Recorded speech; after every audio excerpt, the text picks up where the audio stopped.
Why do we still play Empyrion Galactic Survival? Anyone who's played knows very well the sort of glitches that happen in the game.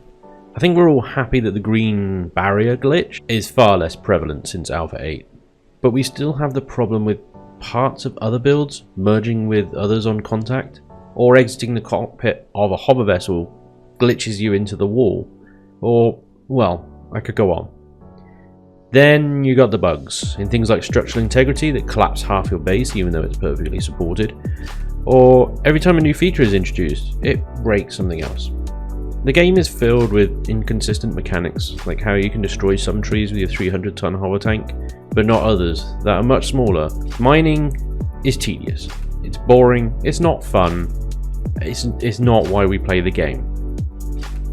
The game lags like crazy in almost any PvP battle, or even trying to fly over somewhere with some Xerax patrols around. So many of the game's assets are still placeholders taken from the asset store. The graph can look terrible, with asset popping, textures tearing, low-res textured assets. Some of the game's features are just overly complicated, and the UI is terrible. Creativity is limited, with rigid blocks and shapes, a small selection of textures, and other limits on devices and size. And the weapons are completely unbalanced and crazy. So why do we play? Firstly, some of the things Empyrion does well. The small vessel flight model is a joy to play. I love just taking a good small vessel out and just killing drones with it. It's so much fun.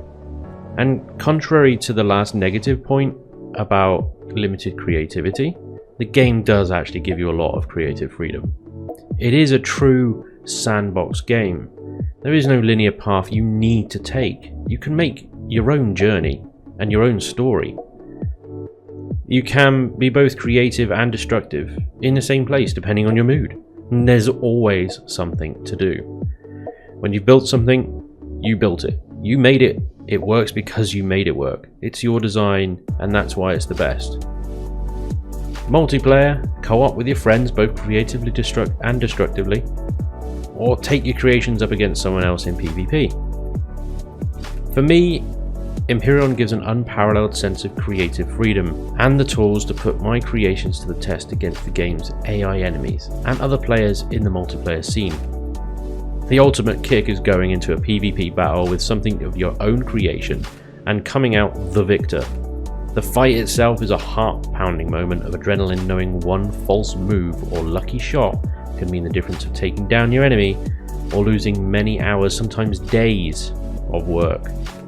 And despite the lag, glitches and bugs of the PvP scene, it's still one of the most exciting and excruciating experiences in gaming, made all the more potent by the fact that you are fighting in something you designed and built. To lose is painful. It makes you angry and possibly rage quit. The accusations of cheating and bullshit will fly.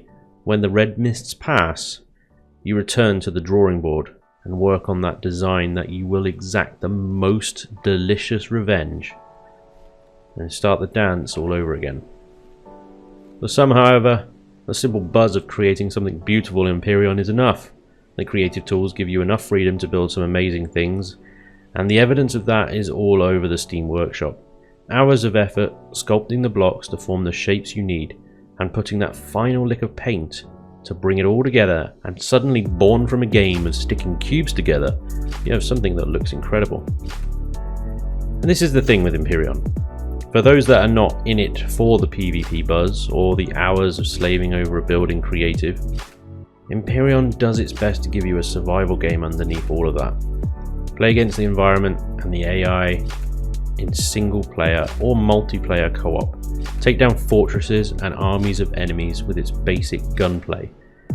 Taking on an overpowered AI fortress with your friends is sometimes as gratifying as winning a PvP duel. Finally, I think the greatest thing about Empyrion is its community of dedicated fans and players.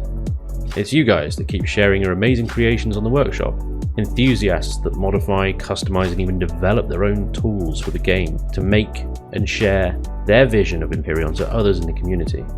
It's the server admins that spend their free time running and administering servers for everyone to enjoy. Why do we still play Empyrion? Because it's one of the very few games that tries to deliver it all, and it falls short in a lot of places. But you gotta admit, it's pretty damn close.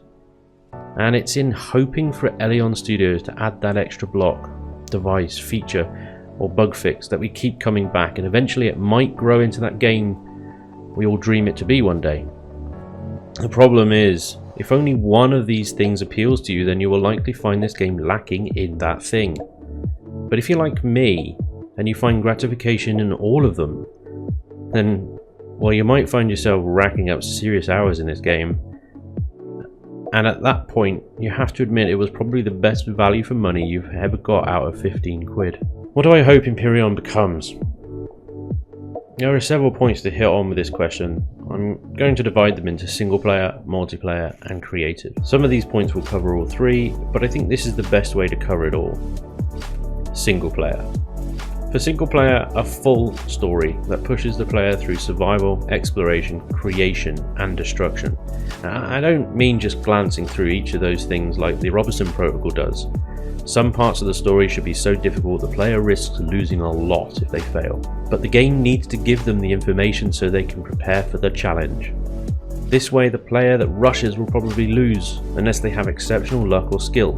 The player that plans and prepares wins. Putting clues in the narrative or ways to find a back door to the problem rewards players more willing to explore.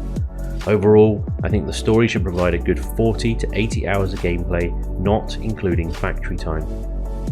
Boss fights. How the story ends, I don't mind. Not all stories need to end in a boss fight. Look at Subnautica, for instance. But beyond the story, a number of boss challenges could be set for the players to complete. This could be to destroy a Xerox Dreadnought capital vessel, for example. You will need a superior capital vessel to defeat it. Or maybe there is a swarm type creature that is overwhelming this planet. Fight your way to the queen and kill it. You get the idea. Unique enemies requiring unique designs to win. Give the player a reason to build beyond the normal gameplay and vanity. Mining. This needs a total overhaul in my opinion. It's so tedious and boring. I don't play to mine, and I doubt a lot of you do either. I think the progression of mining should go beyond auto miners to mining drones. Drones feature heavily in the game but are not really used for what drones would actually be used for. As a top tier unlock, why not have mining drones that work like auto miners but fly off to mine deposits for you around the planet? You can balance them by signal range, so you have to set up small bases around the planet to boost the signal or something. And instead of pointing lasers at asteroids in space, you can unleash a flight of drones that go mine the asteroid for you while you make some breakfast or repair that SV. Just keep the ship close to the asteroid, or the drones will lose contact and you'll have to go out and get them. Make drones expensive. Like auto miners, make the AI core something you can only loot or buy. And that brings us on to multiplayer, and oh boy, this is a big one. Sit tight guys, this might take a while. Okay, where do I start? Okay, so we all know about the bugs and glitches with multiplayer, especially around PvP. They should be a priority. Stop the lag shots, get good netcode. Line of sight targeting. Buried targets is an exploit that has been going on for far too long. It limits the design potential of effective PvP ships. Removing it will reopen the floor for PvP ship design. Speaking of ship design, in my opinion there are not enough engineering mechanics in the game that influences the design of ships, especially capital ships. We've known for a while that Empyrion want players to build small to keep performance up, but they have not yet put in place the mechanics that can really influence the player's design. A rebalancing of CVs and bases is needed. Firstly, I would take RCSs and nerf the hell out of them. The bigger the ship, the less effective an RCS should be, and the more power they consume by much larger factor than they currently do. This should force builders of larger ships to put in more generators to provide the power, more fuel capacity to run the damn things, and even more RCSs to keep the ship turning, which means it's a lot harder to have large, heavily armoured ships flying around like fighters. Next is the weapons. These need a complete rebalancing job too. But before I go into that, we know that Empyrion are planning to introduce energy shields at some point. My guess is Alpha 9, but we'll have to wait and see. Now, energy shields provide both a problem and an opportunity for the weapons in the game.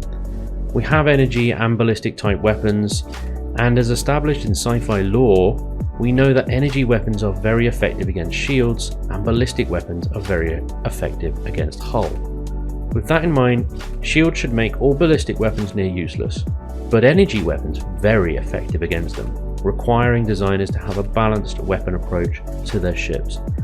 But this does also open the door for specialist CVs, ones designed solely to take down shields for example, and others that are hull crackers. In multiplayer, an organised fleet of specialist CVs could be devastatingly effective. Bases would also need to adapt to deal with shielded targets.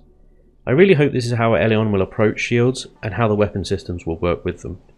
Additionally, I would like to see more variety in weapon systems like railgun turrets with a nice graphic effect, particle accelerators that take time to charge and reload but do huge piercing damage to the target, torpedo launchers for CVs, and maybe even super weapons for endgame faction gameplay. Another thing I'd like to see added is more modular, upgradable devices for CVs.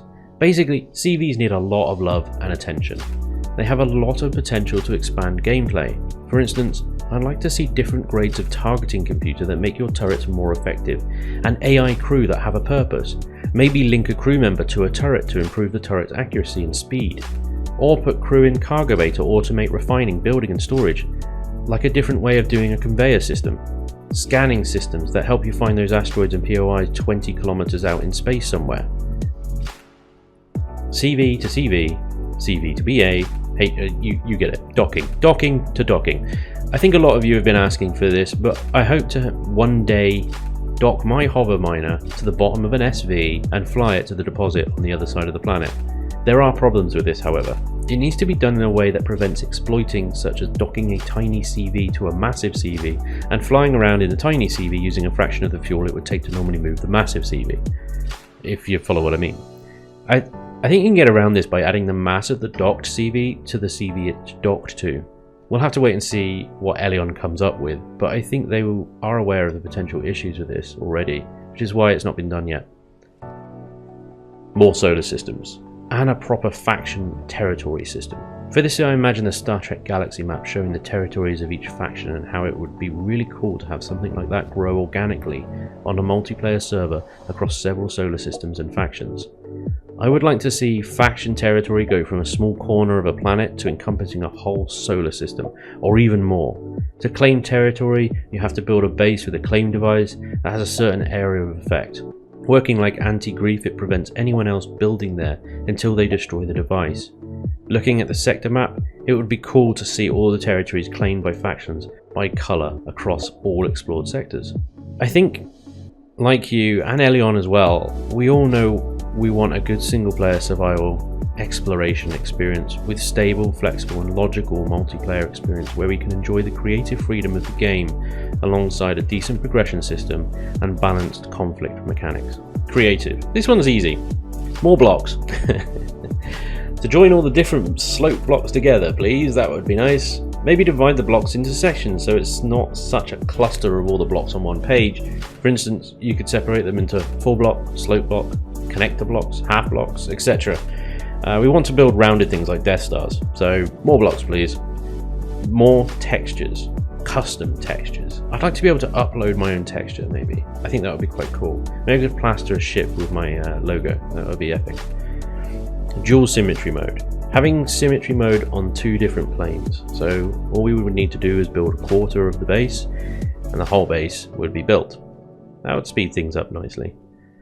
Texturing tools like, I don't know how this is going to work, but texturing all ceiling blocks or all floor blocks or all wall blocks. Kind of like the replace all mode, but to a certain block that's facing a direction. The only trouble with this is how it would differentiate between external and internal. I wouldn't want to paint the entire exterior of the base the same texture as I'm painting the floor inside the base. But it'll be an interesting one to see if they can do it. I'd like to see the ability to upload and share POIs and alien ships on the workshop, and add an easy way to integrate custom POIs and ships into your game from the workshop. Okay, I think I've rambled on enough. Those are my thoughts and opinions on Empyrion and why I think we are still playing. and what I hope to see in the game's future. Let me know what you think in the comments below. What do you love, hate, and hope to see in Empyrion? Thanks for watching. I hope you enjoyed, and hopefully I'll see you next time. Until then, take care. Bye bye.